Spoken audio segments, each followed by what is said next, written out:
Hello people, welcome back again guys. Yeah, as we all know, the death of Miss Osinachi Nwachukwu is shake everywhere.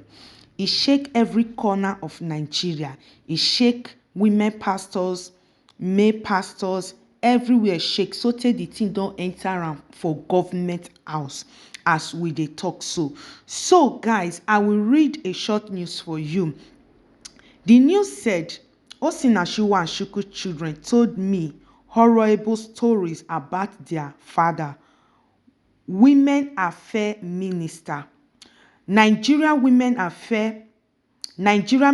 of Women Affairs and Social Development, Pauline Telling, has reviewed what the children of late gospel artist Osinachi Nwachukwu told her during her visit to their home in Abuja on Monday, following multiple reports that the late singer was a victim of domestic violence. The children told me he does not work, he sits at home to expect whatever the late singer made from music and collected everything from her. Teller, who spoke on the Good Morning Nigeria show on NTA on Wednesday, described he late singer husband Peter Nwachukwu as a molester who did not only bully his late wife but also the 4 children. Guys, that is the news. The Minister of Women Affairs has involved in the issue. Yeah, he has blasted Mr. Peter. My people, as we dey talk, so the matter don enter government house and a lot of evidence now they don't get am for hand against Mr. Peter Nwachukwu. Yes, so I heard some people were saying if there is no evidence against him, he will not go to jail, he will not go to that. My people, the children already has testified against him, even his own parents.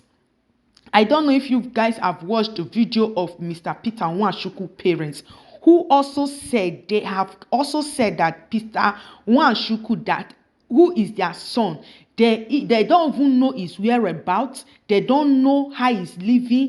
He do not come and see them. You know, the way he blocked the wife, you can see how this man is a man who bully both children and the wife until he made sure that he killed the wife according to what he promised the wife's family. He has put in RIP on the women. So guys, I don't want to talk much. There is this video from the Minister of Women Affairs. Watch it and hear her anger she poured out against Mr. Peter Nwachukwu, and as she promised that this man will not go scot-free. So guys, here is the video. Before the video coming, please, if you have been watching on this platform, you have not yet subscribed, please do well to subscribe, share the videos to friends and family. Do not forget to hit on the little icon bell. Leave your comment on the comment section. Stay tuned and stay connected for more updates as we bring it back to back on this platform.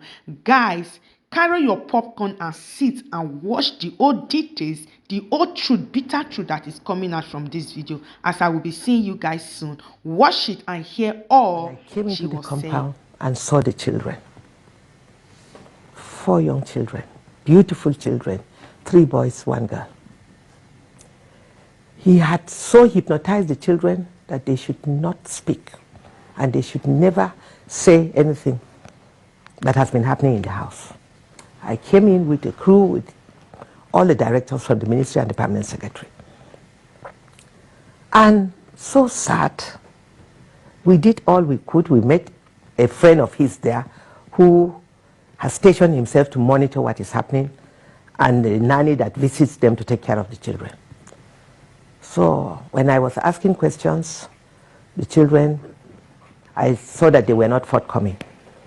And I now excused everyone out. I said I needed to have one-on-one with the children. So I sent all the children in. I asked the nanny to take them in. I started with the first son. I said, "Do you love your mommy?" He said, "Yes." "Has your mommy taught you to tell lies?" He said, "No." I said, you know that, is she alive or dead? He said, she's dead. You know that she's now your angel and she's watching you. She'll be very sad if you tell lies. I'm here. I introduced myself and I told him that the president is concerned, every Nigerian is concerned. We all join them to mourn Osinachi's death. But what we want from him is the truth. If they want us to help them, all I want from you is the truth. The boy adjusted his seat. He looked at me. I said, do you fear God? Did your mom teach you how to pray and speak the truth? He said, yes. Then he opened up. There was nobody, myself, himself, and my permanent secretary. And thank God, my permanent secretary was recording everything. The boy now opened up and said that their dad used to beat their mom, and their mom was always sad. She would always sad and thinking he will beat her and fling her off. He doesn't spare them himself, that he gathered them in the room and will be beating them with a big belt. If the mom comes in to ask him to stop, he will turn back on her, beat her, lift her, fling her up. And that has always been the issue. And that they are always scared, and that he doesn't go out, he's always in the home. It's the mom that runs around. She goes for her gospel music, bring back the money. In fact, if the money is paid through cash, through a bank account, it's paid to his account. She has no account of her own. Any cash she comes back with, he collects it. And he will give just a peanut to her for feeding. In fact, the boy said, he eats more than them. He will give mommy small money, and when she cooks, the next minute he starts shouting and beating her, that he is always shouting. And their mom was living in fear, always sitting sad. Oh, it was such a horrible story to hear from a young boy of just 12. The eldest son is 12. And because of the trauma the children went through, I asked him which class he is. He's in class 5 at the age of 12. Why? He said he can't even read. A boy of 12 years can't even read. So mentally, this child is already destroyed. Retarded, yes. Completely. I was battling with tears.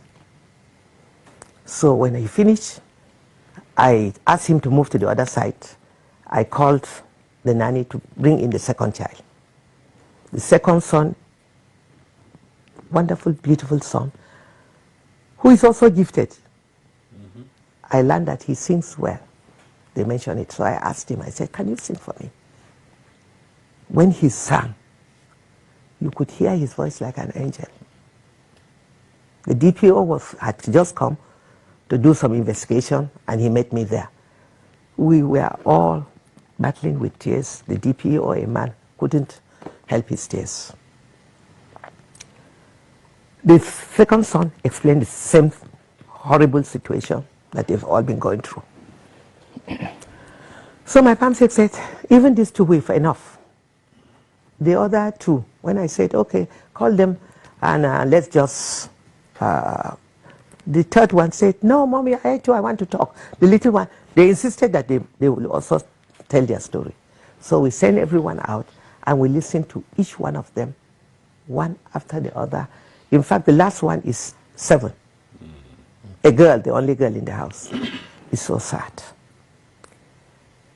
This is a situation that I'm calling on all Nigerians to stand with us and demand justice for Osinachi, and these children must be protected because he is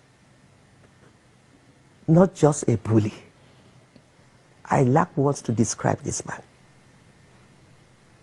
And it is sad that women, so many women are living and dying in abusive marriage. This is one out of so many that we are hearing. He stopped her from communicating with the entire family. None of her brothers come to the house. None of her sisters come to the house. I learned that she has a twin sister. Nobody comes in. Even when he beat hell out of her and she was rushed to the hospital, he took her to the hospital. And when the brother heard, he went there and he remained there and never allowed the brother to talk to her until she was on oxygen.